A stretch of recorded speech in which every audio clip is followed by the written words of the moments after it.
Welcome to Paranormal Latte Podcast. I am your host, Dr. Kelly Renee Schutz. Sit back and relax with us. Grab yourself a really good drink. Spend an hour and let's delve into a world of chatter about the mysteries of the unexplained. Whether you are a skeptic or a believer makes no difference. It's not always in your imagination. Enjoy your day. Now that was good. We are broadcasting on the United Public Radio and UFO Paranormal Radio Networks 105.3 FM from the Gulf Coast and 107.7 FM in New Orleans. The views and opinions expressed by the host and guests do not necessarily reflect those of the audience, United Public Radio and UFO Paranormal Radio Networks, its hosts, affiliates, and/or Paranormal Latte Podcast, Paranormal Universal Press LLC, and Diamond Point Entertainment LLC. This show is pre-recorded.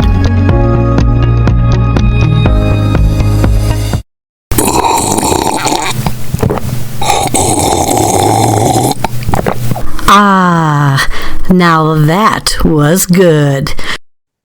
Good day, everyone, and thanks again for joining me for yet another episode of Paranormal Latte Podcast. My name is Dr. Kelly Renee Schutz. I am the host and the producer of this show. We have quite an intriguing guest with us today. Shane Grove is in the house, and he dabbles into quite a bit of things outside of his regular job. He is a musician, he's a screenwriter, he does some acting, and he also is a very highly ranked podcaster.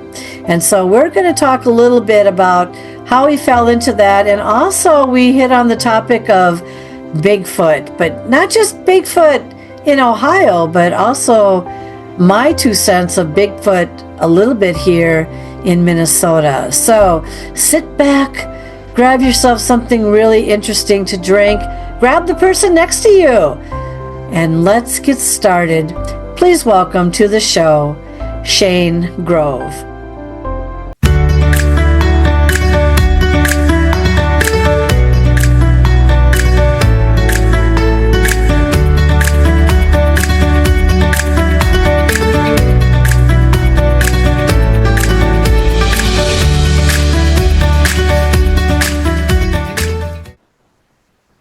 Well, good day, Shane, and thank you so very much for being on the show today.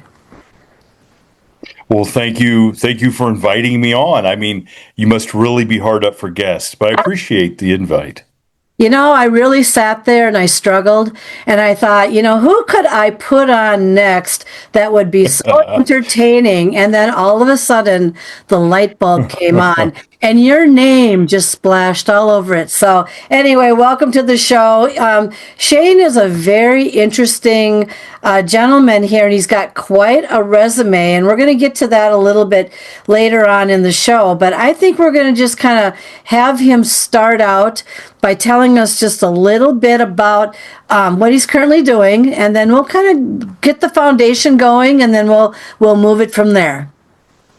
Well, I have to assume that I am here because I host the podcast From the Shadows, and and that's a show where it's similar to some of the other paranormal podcasts out there where we interview eyewitnesses. That's our favorite thing to do, is to have people come on that have experiences, and we talk to everybody, whether it's somebody had a ghost, somebody saw a UFO, Bigfoot. A popular one right now is Dogman, which is interesting because Dogman is not something that we had talked to a lot of people about, but that is why we started our show in the first place. And for those who don't know, my partner, who I started the show with, back in 2019 now. Holy smokes. Has it been that long? You can't make me look at those numbers and come face to face with that reality. But some people might be familiar with a dogman story that is told by a municipal court judge. That judge is the guy who I started the podcast with. We were lifelong friends. I mean, since we were probably first. He's a grade older than me. He's first, second grade or whatever. Grew up, played basketball together, coach basketball. We've had kids at the same time. We still live in the same area. He is a judge in the area where we live. His name is also Shane. So it was kind of out of necessity to differentiate us. We just called him the judge. Well, he had an experience when we were in high school, and I hate to give away our age, but in the late 80s, he had an experience that I remember him having. He was out running one night along a cornfield, and some crazy stuff happened to him. And the next night, all of us guys that play basketball together were playing cards or whatever, and he starts asking us, "Hey guys, this what happened to me on the road last night while I was running. What do you think it was? What do you think was in the cornfield? What do you think could have been pacing me?" Now, of course, this is the late 80s. You didn't think Bigfoot. You didn't even know what Dogman was. Right. We're like, was it a deer? Come on, man. Get a hold of yourself. All right. Well, by the reaction that most of us gave him, he never told us the rest of the story. So fast forward 30 some years. It's probably 30 years. And I'm out on the mail route because my day job is I'm a mailman. And everybody who listens to the show knows that and has a lot of fun with it. But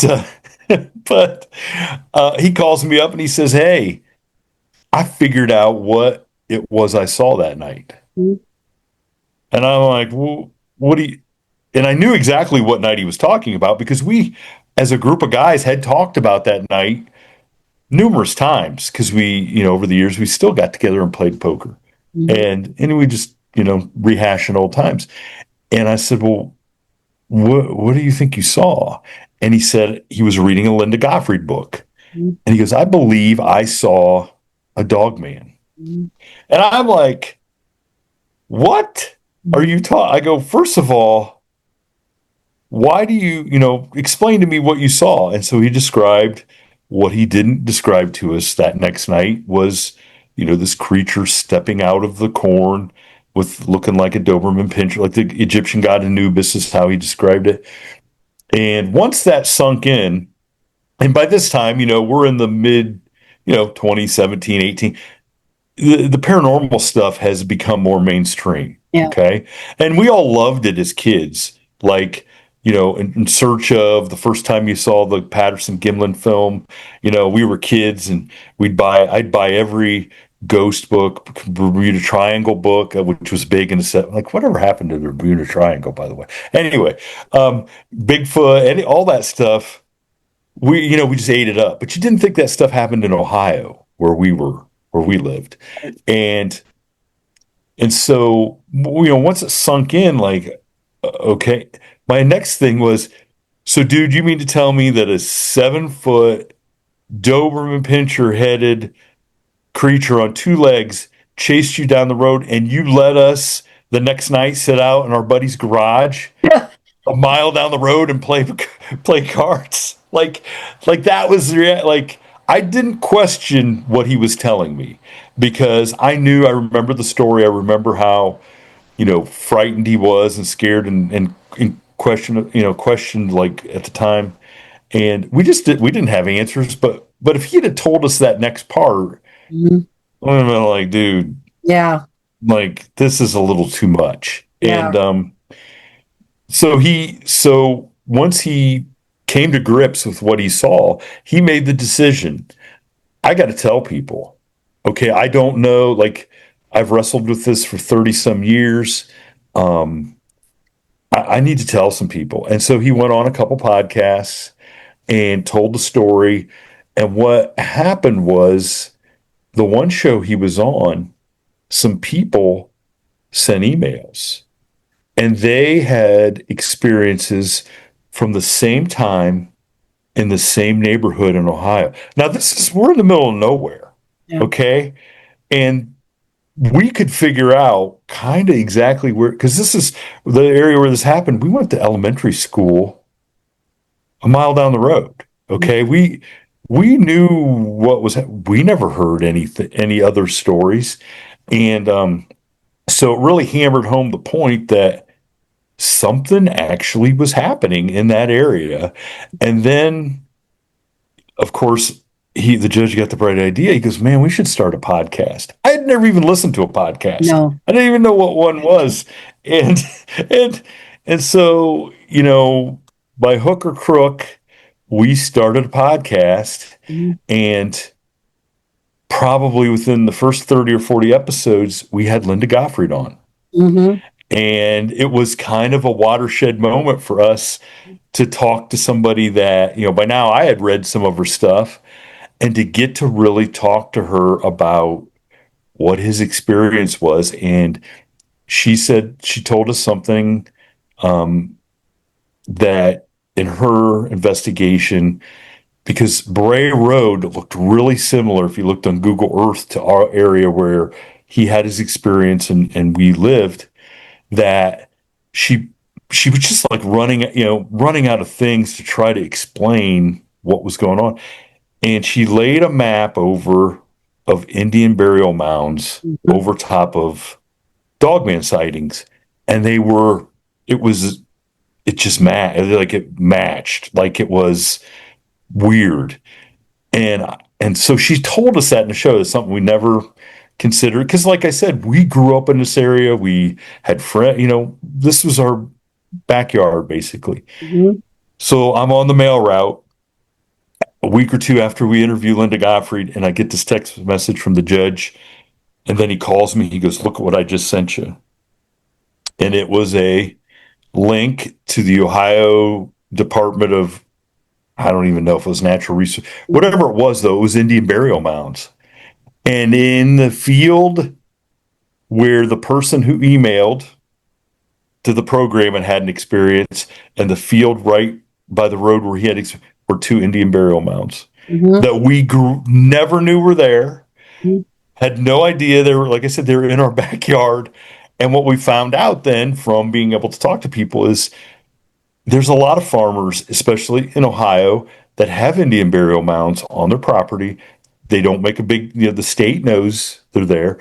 But if somebody goes in and disturbs them, then the state comes in and does an excavation and kind of closes stuff that, like it's a historical site and or whatever. So they kind of don't say anything because they don't want people messing with them. Mm-hmm. So that just started us on like when those things start lining up, you're like, you think to yourself, okay, there must be something to this. And, 600 episodes later, we've not run out of people to talk to about experiences. And it is like when somebody tells me, hey, look, I haven't told the story in 30 years. I didn't know who to talk to. I heard you guys, or I heard you, and I feel like I could be comfortable talking to you. Can I come on the show? Mm-hmm. Or there's people that say, hey, I want to come on the show, but I don't want to be video. I don't want to be on our YouTube, because we put stuff on YouTube. Right. But once they talk to me a little bit, they're like, you know what? I feel so comfortable with you that let's just do it. Mm-hmm. I don't care. I feel comfortable. I feel like you'll protect me or stand up for me or whatever, or it's going to be a good experience. And that is what makes me feel good, is that people trust me with stuff that, could change their lives. But the judge always says, like, look, I have to get elected every 6 years, even though we're in our community where we grew up, because his brother is the other judge. And his brother was like, don't you dare tell anybody that. And they grew up in a house that was so haunted. It was creepy. And his brother would just say, I don't remember any of that. I'm like, Yeah. dude, you were there with us when this Well, stuff was happening. and I think you know as well as I do. You hit on a couple key points here. I'm really, quite honestly, you look very young in my eyes, and not to bring up the age thing, but I'm shocked to hear that you go back to the 80s, because back in the 80s, we didn't even have any place that we could go to really find a book or anything. There was nothing. It was either the devil or the angel, and we're all religious, and and all this stuff. And that this stuff didn't really exist, except when a couple teachers in my school came forward and said that they thought their house was haunted, and then they were playing around with the Ouija board. And anyway, I didn't think much of that at the time, because that was the only tool available at the time. And I'm really surprised to hear that you're kind of I call you a product of the 80s, but it's very true. You keep your mouth shut.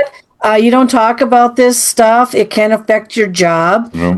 Depending on who you're working for. I can attest to that very easily with everyone knows my background, between being a college professor and also in law. But the thing is, it's kind of hard to deny things when they're happening in your classroom, and you're sitting there going, yeah, well, that was just nothing. But you know darn well it wasn't. But that's interesting. The other thing you brought up, though, is credibility. Okay, so it's the only way that you earn credibility, and you figured it out, obviously, is that you're not going to go out there and BS somebody on this, that, or whatever. I like the individuals these days that actually say, you know what, I just don't know.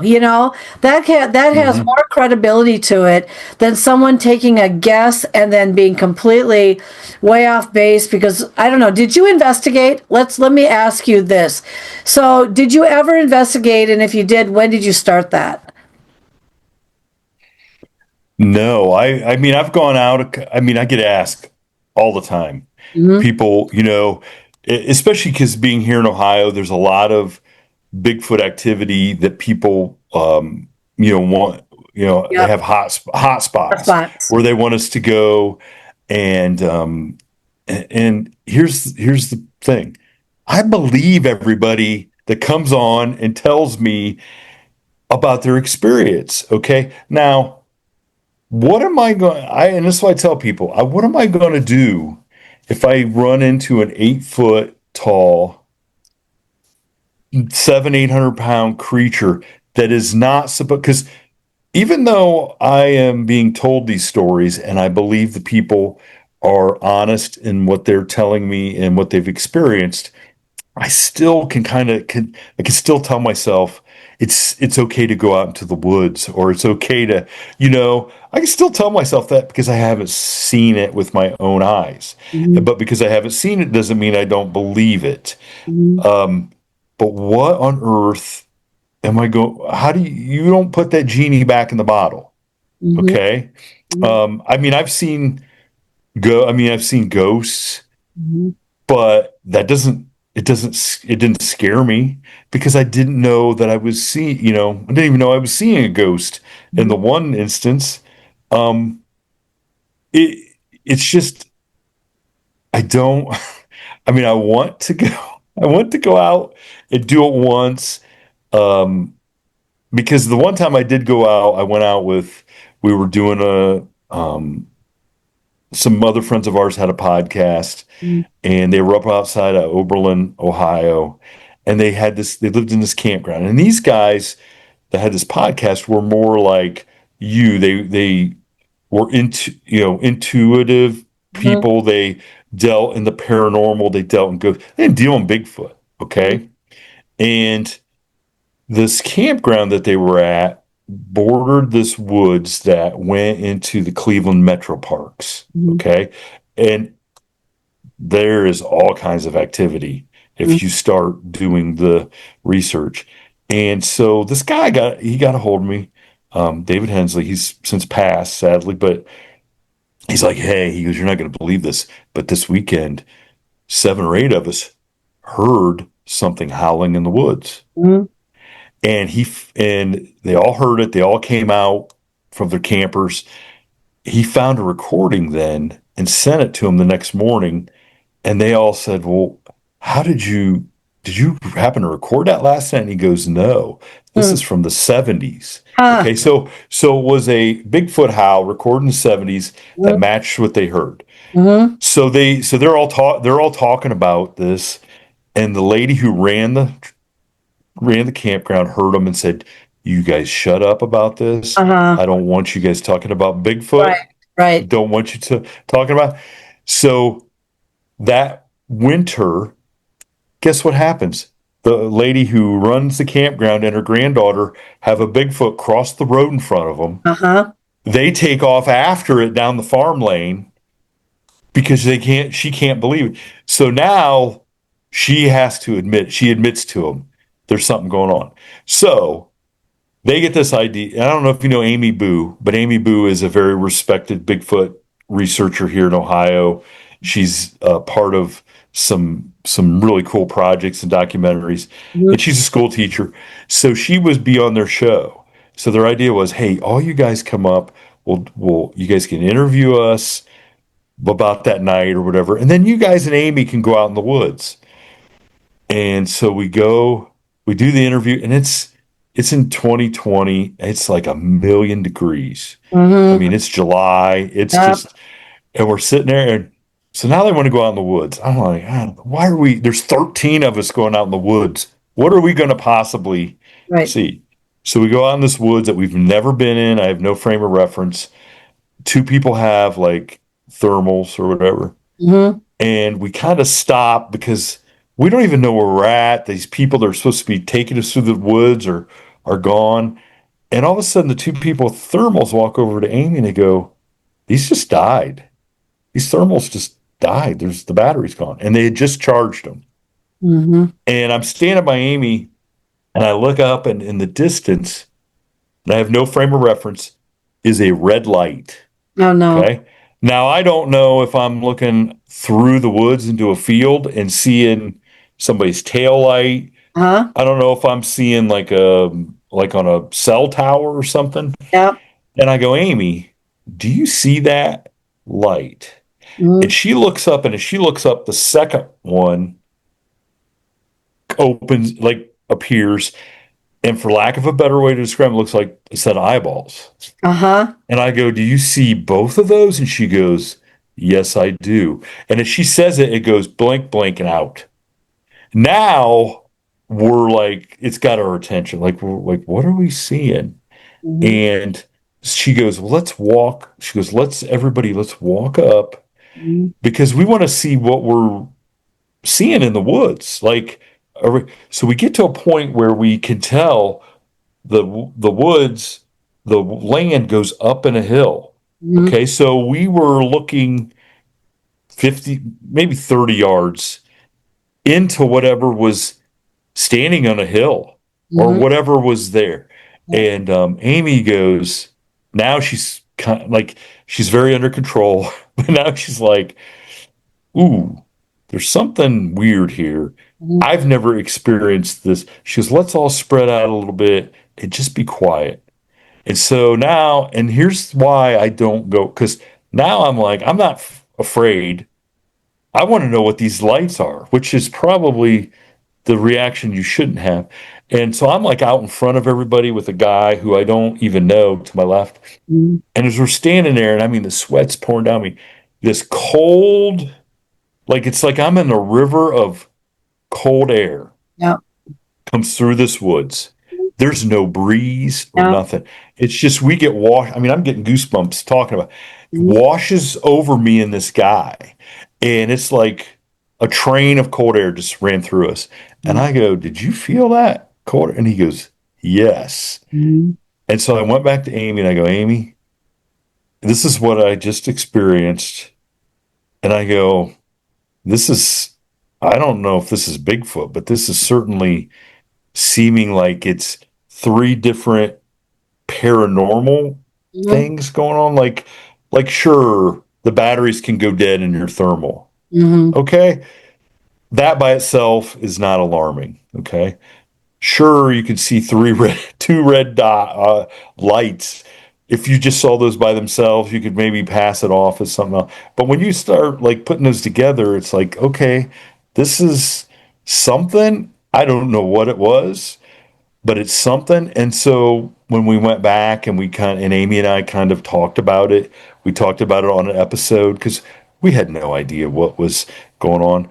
Well, here those guys then in the next summer, people from the campground started seeing red, then they called them eyes, red eyes in the woods. Mm-hmm. And so what did we experience? I have no idea. But it's I probably shouldn't have. I should have probably been a little more scared and a little more wary of what, and it didn't. And so that, to be honest with you, don't tell anybody since nobody's listening. That's part of the problem is I think that I would get out there and it really wouldn't frighten me in the moment, and I'd probably not be as careful and maybe walk towards the Bigfoot or the dogman. Like, am I seeing? And maybe that's not a good thing to do. So, because I don't really hear people do that. No. So, Well, but and you might walk towards it, but I can add a little bit to kind of your dialogue here. Very interesting. I too have interviewed several individuals, one in particular who actually was 2 inches from a 7 foot plus Bigfoot. Another one who was standing right next to a cloaked Bigfoot. In other words, the outline was seen through kind of a camera, could kind of see it. The gentleman who was standing on this mound, just looking like this, he didn't realize that right next to him was actually a translucent, could see through Bigfoot. The eyes that you bring up with the red eyes, the other thing that goes through my mind, although I don't know how, if you've had any reports of this there, Mothman has had, I don't know if Mothman gets the award for red eyes or yellow eyes or whatever, but I've always seen or heard of red eyes and all that. But it's kind of interesting. Would you run towards it? You probably are so want to know what you're looking at. But that breeze that you felt and everything run right through you. Yeah, I would say that you might have had an encounter with a cloaked Bigfoot that was charging at you or whatever, running by you, and caused that breeze to go. But if you would have really have seen it in real life, do you have any idea how you would have reacted to that?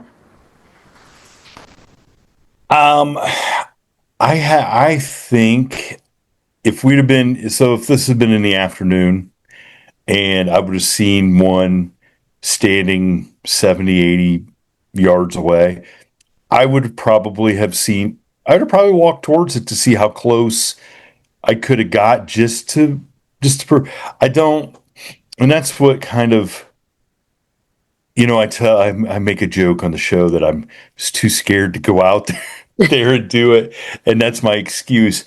But to be honest, I don't think I would be too scared in the moment, because the wonderment and wanting to know and really discover something, and not discover it so that it's not like I want to go take a picture of it or pluck a hair. So I can say, oh, look but you just want to, this is something I've wondered about since I was 6, 7 years old. Mm-hmm. So now you see, you've tricked me. It's like a Jedi mind trick. You've tricked me into talking to myself into maybe going out with some of these guys. I can tell you a story that another guest that I had just recently. He was out in the woods when he was around age 13, 14, something like that, and he was playing paintball with those guns, with the paintballs that, spit out of the guns, with his friend. And he thought that he saw his friend sitting by a tree. He thought it was him. So he came up on him at so much distance and he started shooting his paintballs at this thing, which he thought was his friend, until his friend said, "Hey, where are you?" He thought he also saw him by the tree, until they realized that they were nowhere near the tree. And then what was at the tree stood up, and it was massive. He said it was your typical 7-8 feet tall, massive being. But here he is, they're both literally shooting at what they thought was each other. And they were shooting at this Bigfoot. And I said, well, then how did the Bigfoot react? I mean, did it even feel those paintballs?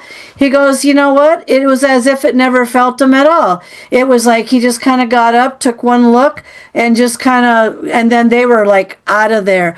So the thing is, I have not yet, and I'm not saying that it hasn't happened, I have not yet interviewed anyone who has, that one gal, she was 2 inches away from one. I'll tell you that story real quick. She was on a back road. She thought she saw a UFO. I think this was somewhere between Ohio and Pennsylvania, if I remember her right. And so she decided to chase after the UFO.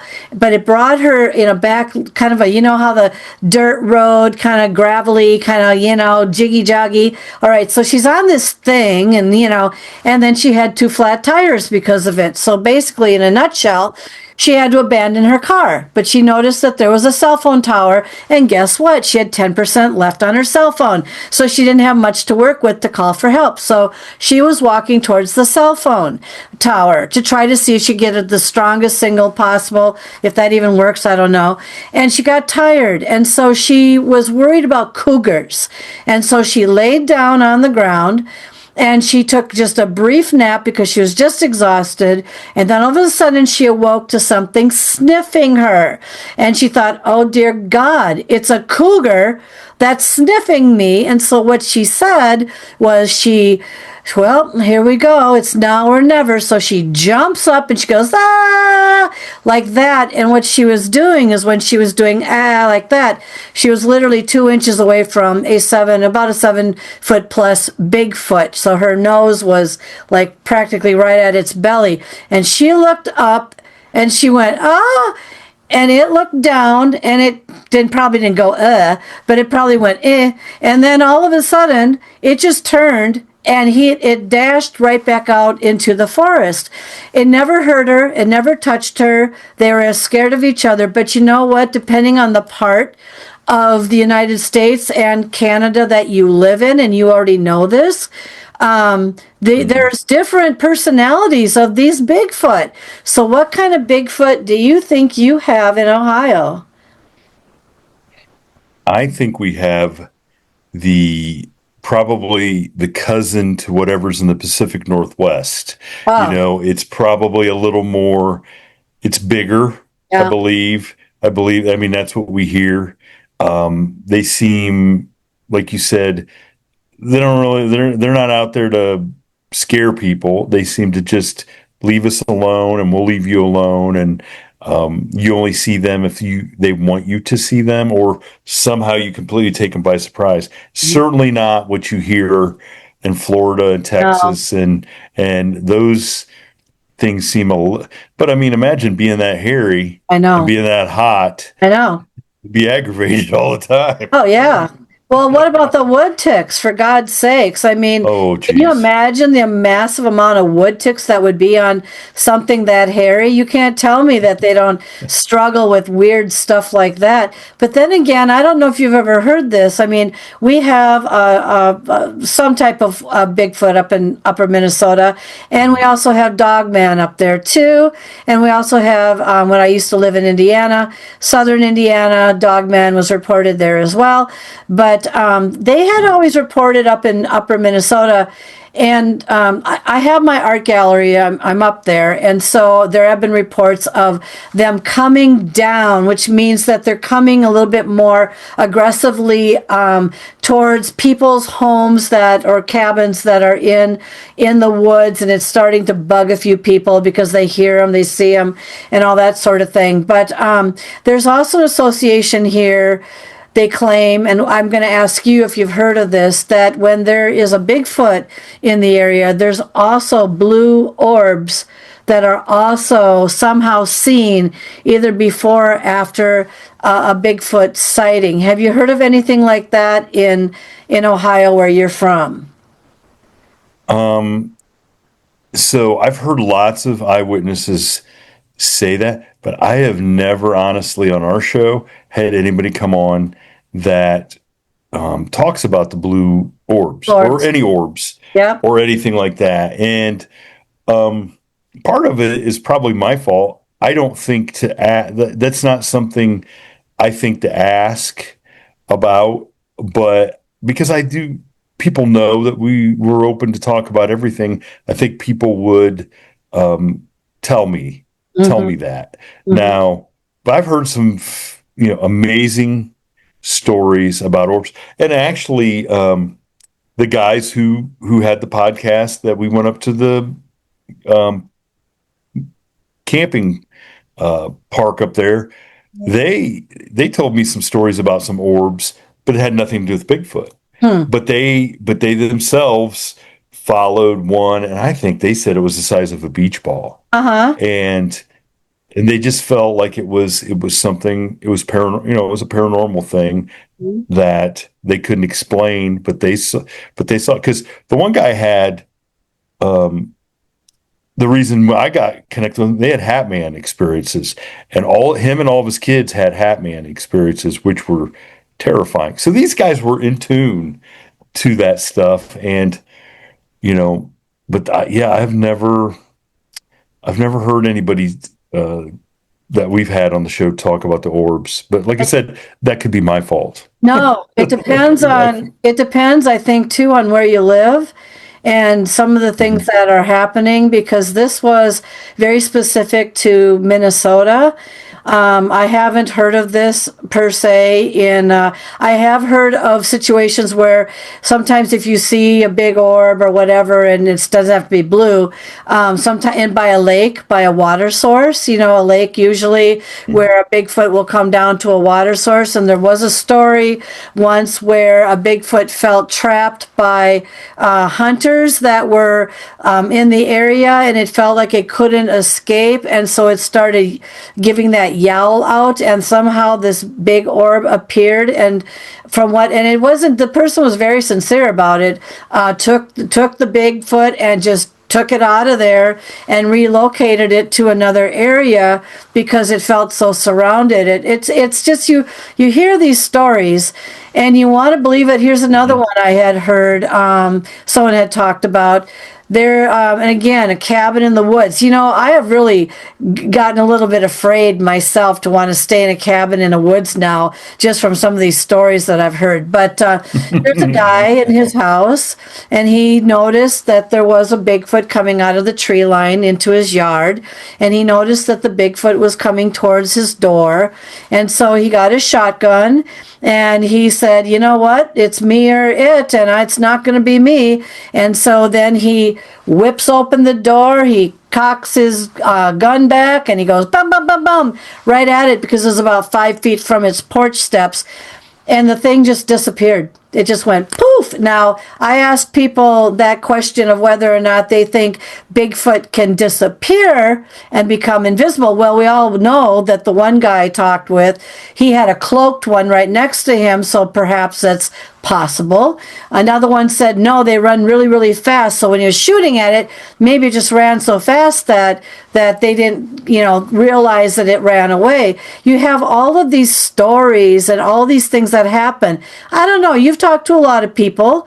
Have anyone kind of given anything a little bit more odd or in a comparison? What kind of things have you heard? Well, we're starting to, and I've interviewed, one of the original investigators, like at Skinwalker Ranch.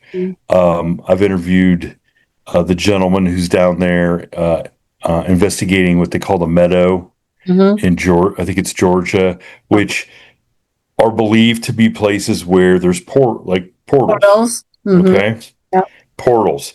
And we just had a gentleman on the last week, or last week when we're recording this, in Texas, who he has some stuff going on that I just had to say, no, I don't know. But when you start hearing this stuff and all the different things that people are seeing, and it's not just Bigfoot, they're seeing what they call crawlers, they're seeing different sizes, like little things. It's there's got to be something to the whole interdimensional thing, like travel. And the best was Christopher O'Brien, the guy who was one of the first guys at Skinwalker back when it was just cattle mutilations and they couldn't figure it out. Yeah. And he told us, and he said he stood there with like 3 other people and watched what looked like, I'll age us again, the Bugs Bunny cartoons where they'd order the manhole from Acme and throw it on, and you could go like it was like a hole opening up that you could see into, and watching a creature step out of that hole and be like, okay, now I'm on this side and I'm going to go.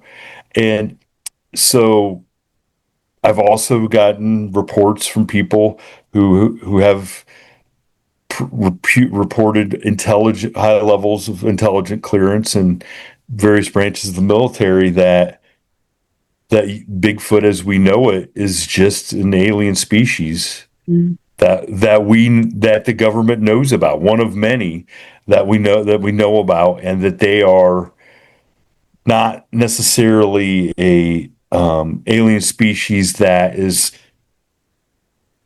themselves, but they are part of another species, like they're scouts for another alien species, and are sent down here. They were sent down here to, I don't know, but do you know? But for everything that you feel like when you start pulling on a string, like I want to see where this goes, you get to the end of it and you're like, well, that makes as much sense as anything else. Yeah. Probably what really makes the most sense is this is just a big undiscovered ape that we haven't caught up with yet.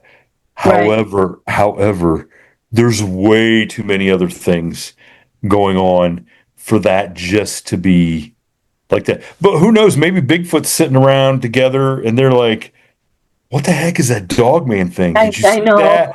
Like, what are those UFO, these orbs? I don't even know what the ball's going. Like, they're like probably the same thing. Like, I don't know. And then the human was there and he saw it and he just took off and ran. Well, what's this human? This human looks really weird, and but you know what? I have also heard, just from talking to several, there's a road in Maine. And I'm probably going to reach out because my husband and I are going to go up there at some point. But there is a road in Maine where they seem to have an awful lot of, you mentioned crawlers. I can't remember. There's a different name for it. But our good friend, Brent Thomas, thinks crawlers are what used to be called ghouls. Ghouls. Okay. Ghouls. Okay. And so he believes that, ghouls were like Europe, that was something in Europe, where the original werewolves and Dracula and stuff, that was part of the lore in Europe, were these creatures that were just in search of dead bodies. Yeah. Okay. And he thinks that's what when people call them crawlers, he thinks that's what people are encountering are things that used to be called ghouls. Interesting. So if you want to go to Maine and you want to go down Ghoul Road, we're going to go down Ghoul Road, and then what's going to happen? I'm going to sit there and drive like this. And I'm saying, what the heck was that? I have an interesting story, and so we were for my birthday, actually last year, almost to the day, went to a train car up in Upper Minnesota, very popular place, bed and breakfast, had our own train car to ourselves. And this is where I actually photographed, made the paper, a shadow person that was in the hallway. I just felt something and I knew. But anyway, long story short, we were out in the creepy back. You know what it's like. You're out in farmland. You've got the corn all the way up to here and everything. You don't know what's going to come jumping out of the corn, right? So my husband and I are driving down the road and I'm going, now just keep your eyes peeled because we're looking for deer. We're looking for raccoons. We're looking for not wolves, Coyotes. Thank you. And so I said, no, I'm not going to hit anything tonight because it's my birthday, and that was before, this whole thing with the shadow person. But anyway, yep, something actually came out of the corn. And I said, what the heck is that? And I slowed down, and when the lights hit something, right away it's all kind of blindy, and it's kind of, you can't make it out right away because it's kind of creepy. Well, it was a cow. Okay, so somebody's cow got loose, and here we are expecting like a dogman or something really weird or something like, wow, out in the middle of nowhere. And it was a cow. Bessie got loose from the farm and was making her way to somebody else's farm because she was going on strike or really ticked off or whatever. And off she went. There goes Bessie. But you know what? You never know what comes out of the corn. And I've actually interviewed somebody who had an experience, two people actually had an experience with UFOs that like to somehow come either out or go over the corn. And one was beamed. Yeah, he was beamed by it. And we had a long discussion about what he remembers and missing time and all this stuff. And another one, he just saw it. And there was one that just went around and went back. And so it's kind of interesting. I want to do a segment, or I don't think I'll be able to have enough to write a book, but on these weird things that come out of the corn, that kind of thing. Well, the judge has the idea he wants to go out to the road because here's what's crazy is when he tells his story, but there was at that time in that mile there was one house, and it was a farmhouse about halfway down that nobody lived in, and he thought he could climb up the tree. That was what's going through his head, and they had cut the limbs off. Okay. His daughter and her husband just bought that house. Okay. And are redoing it. Oh, God. And so he wants to go out with our producer, Phil, who's a movie guy. He's a movie producer. And he wants to go out on Halloween, and he wants to do like a live with Phil. And we just want to like do it on YouTube and Instagram and walk down Temple Road and kind of go play by play. I'm like, I don't know. I know. I mean, well, if it would be fun. I mean, we get people. You'd be amazed. People will hear that, and they'll send us pictures of the road sign, Temple Road, of them standing by the road sign, and it's kind of cool. It's kind of cool, but I mean, I was a kid. I grew up out in the middle of nowhere where we were one of two houses on the mile. Yep. And you just walked up and down the roads at night and messing around, and you didn't really think much of it. And I'm glad because we were innocent enough not to be scared. Well, tell me about it. I was the same thing. I was a farm girl. I mean, or at least a rural girl. I mean, I was a farm girl, but we had a tree line. We played in the woods. We went to find people's junk. They used to throw in the woods and create forts. Yeah. That in the whole 10 years, we had fun back when I was younger. I don't know if these kids do much of that anymore, and any more these days. But if I would have thought about we didn't know anything about creepy. We were too afraid of snakes and raccoons and coyotes and all things like that. That's what we were afraid of. Wood ticks. I mean, just really weird stuff. But this day and age, I don't know. I've heard so much stuff talking with people that I don't know. There's certain places I'm not quite sure. I am going to, at some point though, I am going to go to the Olympia Peninsula, if that's what they call it, up in the Pacific Northwest, because I hear it's relatively active up there, and I just kind of want to go up there and just see a little. I'm not going to explore, not very much. It usually comes to me. Would you call yourself a sensitive at all? Do things come to you at all? Do you know?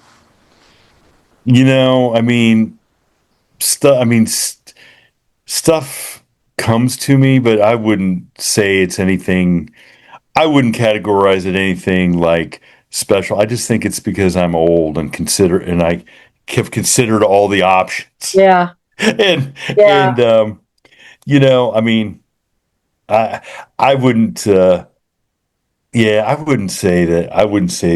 If I did, I'd have won the Powerball last week. Come on. Numbers can be really, really. Tell me about it. Let's see. I can't remember who won it. Texas and some other place. Missouri. I can't remember. Yeah, Missouri. But you know what? We're all going for it. It was like, boy, wouldn't this be great? What would I do with all this money? Then you'd have people sending you volumes and volumes of "please help me" letters. That's how it works with the Powerball. So you don't need the money. Give it to me. So, well, you know what? We'll have to have you back. Very interesting, very fun. You've got so much going on in your life. Why don't you tell people a little bit about if they want to reach out to you, kinds of things that you do? I can't remember if you have a book or not. I can't remember, but you do have movies, I think. So there's some books out there. That's really a bad chapter, no pun intended, of my life. Somebody misrepresented some stuff, but you could find there's a couple screenplays that I wrote that a guy turned into books, but they were in screenplay form, and I'm like, nobody understands that. Right. But yeah, we do. If you want to come check out the show, the easiest thing to do is go to our website. It's fromtheshadowspodcast.com. It's got links to all of our social media. There's a contact button on there, and if somebody listening has an experience and they want to come on and share it with us, send me an email through the contact button. I'll get back to you. You can find me at Shane Grove Author on Instagram, and send me a message if you want. Like you said, I've produced and acted in a couple movies that are coming out next year. I've got some that I was in a little movie called, maybe you've heard of Shawshank Redemption. Uh-huh. I was in that way back in the day as a prisoner, but I've done some stuff. The judge and I were in a documentary, Small Town Monsters. If you want to see his story, called American Werewolves, we're the first story.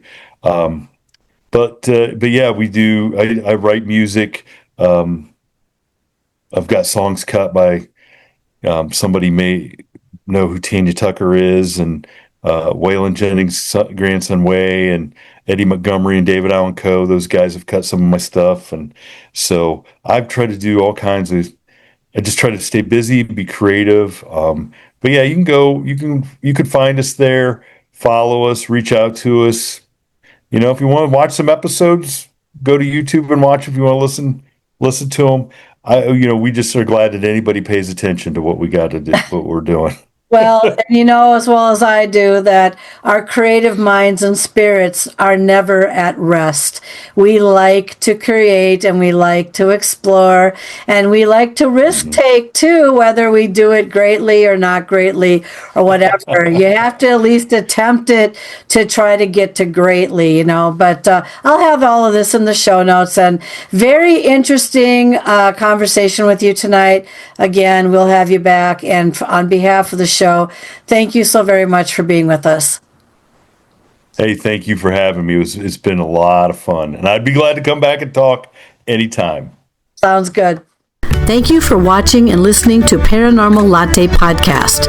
We have been broadcasting on the United Public Radio and UFO Paranormal Radio Networks, 105.3 FM from the Gulf Coast and 107.7 FM in New Orleans, as well as several listening platforms. The content, music, and creative sound effects as heard on Paranormal Latte Podcast are copyrighted and licensed commercially to Dr. Kelly Renee Schutz. Please do not reproduce in any manner without the express permission of Dr. Kelly Renee Schutz, Diamond Point Entertainment, LLC, Paranormal Universal Press, LLC, Paranormal Latte Podcast, and or any affiliated networks such as the United Public Radio and UFO Paranormal Networks.